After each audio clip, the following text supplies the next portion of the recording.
వాళ్ళ అమ్మ చేపల పులుసు ఇది. హాయ్ అండి, ఆఫ్టర్ సో లాంగ్ టైం మళ్ళీ మా అమ్మమ్మ గారిని అయితే వీడియోస్లోకి తీసుకొచ్చేసాను. 10,000 చేపల పులుసు చేసుకుందాం. ఫస్ట్ ఒక కళాయి పెట్టుకుని అందులో అయితే చేపల పులుసుకు ఆయిల్ ఎక్కువ పట్టిద్ది. సరిపడా ఆయిల్ వేసుకుని 3 kgs ఆఫ్ ఫిషెస్కి 1 kg ఆఫ్ ఆనియన్స్ అయితే తీసుకున్నాం. Spring onions optional. మేము కారం బదులు అయితే కొంచెం చిల్లీస్ యాడ్ చేసుకున్నాం. అది కూడా మీ స్పైస్కి తగ్గట్టు యాడ్ చేసుకుని తర్వాత ఉప్పు, టేస్ట్కి సరిపడా ఉప్పు, ఇంకా కొంచెం పసుపు వేసి నేను అల్లం వెల్లుల్లి పేస్ట్ కూడా వేసాము. ఆ క్లిప్ అయితే మిస్ అయింది. అదంతా వేసుకుని ఒకసారి నీట్గా కలిపేసుకుని అయితే మూత పెట్టుకుని మగ్గనివ్వాలి. ఆనియన్స్ని మీకు చూపిస్తున్నాం కదా, అలా ఆ కలర్లోకి వచ్చేదాకా మీకు ఐడియా ఉంటుంది. అలా వచ్చేదాకా మగ్గ పెట్టుకోవాలి. తర్వాత ఇందాక మనం మ్యారినేట్ చేసుకున్న ఫిష్ పీసెస్ని అయితే ఇక్కడైతే అరేంజ్ చేసేసుకోవాలన్నమాట. అలా నూనె పైకి తేలే టైంలో ఫిషెస్ని అయితే అరేంజ్ చేసేసుకోవాలి. చాలామంది ముందు ఫిష్ ఫ్రై చేసుకుని అదే ఆయిల్ని ఫిష్ పుల్స్లో కూడా యూజ్ చేస్తూ ఉంటారు. ప్లీజ్ అలా మాత్రం చేయకండి. ఎందుకంటే అలా చేస్తే ఫిష్ కర్రీ అనేది మీట్ స్మెల్ వస్తుంది. అలా ఉంటే అస్సలు తినలేము, టేస్ట్ కూడా మంచిగా ఉండదు. తర్వాత అయితే ఫస్ట్ ఒకసారి అయితే అలా నీట్గా అరేంజ్ చేసుకుని ఒకసారి మూత పెట్టేసాను అనమాట. తర్వాత మళ్ళీ మూత తీసి దాన్ని ఉల్టా సీదా చేయాలన్నమాట. పైది కిందకి, కింద పైకి ఒకసారి తిప్పుకోవాలి. మీ ఆ గెరిట పెట్టకూడదు కదా అంటారు. యాక్చువల్లీ చింతపండు పులుసు పోసాక గెరిట అస్సలు పెట్టకూడదు. మీకు ప్రాసెస్ మొత్తం మా అమ్మమ్మ గారు మళ్ళీ లాస్ట్లో ఒకసారి నీట్గా ఎక్స్ప్లెయిన్ చేస్తారు.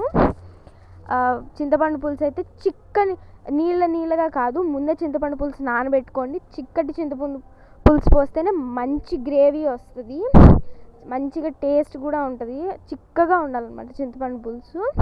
తర్వాత అయితే కిందకి ఆనియన్స్ ఉంటాయి కదా, యాక్చువల్లీ అయితే గెరిట మేమైతే మా అమ్మమ్మ గారు అయితే ఇలా కలుపుతున్నారు. ముక్క ఏంటంటే ఇలా రౌండ్గా తిరగాలి, అప్పుడే ముక్క నీట్గా ఉడికినట్టు. ఇంకా ఉడకలేదు, మేమైతే కొద్దిసేపు మూత పెట్టేస్తున్నాం అన్నమాట ఉడకడానికి. 75% to 85% ఉడికాక మేమైతే కొత్తిమీర వేసుకుని ఒకసారి మళ్ళీ అయితే మూత పెట్టేశారనమాట మా అమ్మమ్మ గారు. తర్వాత సాల్ట్ కొంచెం తగ్గిందని చెప్పి మళ్ళీ కొంచెం సాల్ట్ అయితే మేము యాడ్ చేసాము. ధనియాలు, జీలకర్ర, మిరియాలు, చెక్క, లవంగాయలు, దాల్చిన చెక్క, యాలకులు, ఎండుమిర్చి కలిపి వేయించాలి. లైట్గా వేపేసి మసాలా పట్టి ఇలా తీసుకోవాలి. 99% కుక్ అయిపోయింది అనగా అయితే గరం మసాలా వేసుకోవాలి. ఒకసారి మా అమ్మమ్మ గారు మళ్ళీ స్టార్టింగ్ నుండి ఎండింగ్ వరకు ప్రాసెస్ చెప్తే ఒకసారి చూడండి. ఇది మా అమ్మ వాళ్ళ అమ్మ చేసే చేపల పులుసు. 2 తరాలు వెళ్ళిపోయింది. నాది 3వ తరం. నాది కూడా 60 years. ఇప్పుడు మా మనవరాళ్ళకి చేసి చూపిస్తామా. ఇది వారం రోజులు ఉంటుంది ఈ వెరైటీ. బాగు చేసిన చేపలకి ఉప్పు, కారం, అల్లం వెల్లుల్లి పేస్ట్ పట్టించి పక్కన పెట్టుకోవాలి. తగినంత కారం, కొంచెం ఉప్పు కారాలు ఎక్కువే పడతాయి. చేపల పులుసు అంటే చింతపండు పులుసుకి, చేపలకి అన్నిటికీ మనం కలుపుకొని వేసుకోవాలి. కారం పట్టించుకుని పక్కన పెట్టుకొని ఉల్లిపాయలు తగినన్ని పోసుకోవాలి. మనం ఎన్ని కేజీలు తీసుకుంటామో దానికి సరిపడా, మన ఇంట్లో ఎంతమంది ఉంటారో అంతమందికి సరిపడా పులుసుకి సరిపోయినంత ఉల్లిపాయలు పోసుకుని, పచ్చిమిరపకాయలు కూడా 10-15 పచ్చిమిరపకాయలు నిలువుగా చేసి వేసుకోవాలి. బాండ్లీ పెట్టి మంచి మందపాటి మూగులు పెట్టుకోవాలి. వెడల్పుని దానిలో ఆయిల్ వేసుకోవాలి. 1 కిలో ఆయిల్ వేసేసి 1 కేజీన్నర 2 కేజీలు 1 కిలో ఆయిల్ వేసేసి ఉల్లిపాయ ముక్కలన్నీ బాగా రెడ్గా వేడి చేయాలి. పూర్తిగా ఏగిపోయిన వాటిలో ఈ ఉప్పు కారం పట్టించిన చేపల ముక్కలు ఒక్కొక్కటి అలా పేర్చి పెట్టుకోవాలి. పెట్టుకుని ఒక 5 నిమిషాలు మూత పెట్టి మళ్ళీ వాటిని తిరగబెట్టాలి. తిరగబెట్టి అటుపక్క కూడా వాటర్ ఇగిపోయిన తర్వాత చింతపండు పులుసు మనం ఎన్ని కేజీలు తీసుకుంటామో అన్ని కేజీలకి కేజీకి 1 నిమ్మకాయ అంత చింతపండు పులుసు అయిపోతుంది. అలా 2 కేజీలకు బక్కాయ అంత నిమ్మకాయ అంత చింతపండు తీసుకుని వేడి నీళ్ళు కొంచెం గోరువెచ్చని నీళ్ళలో నానబెట్టేస్తే పేస్ట్ లాగా అయిపోతుంది. దాన్ని మెత్తగా చిక్కగా పులుసు పెట్టుకుని గిల్లో పెట్టుకుని అది ఉల్లిపాయ నీళ్ళు, చేప ముక్కలు తగ్గిపోతాయి కదా, దాని మీద పొయ్యాలి. ముక్కలు మునగానే పొయ్యాలి, ఎక్కువ పొయ్యకూడదు. దాని మీద మూత పెట్టి ఒకసారి మనం ఇంకా గరిటె పెట్టకూడదు.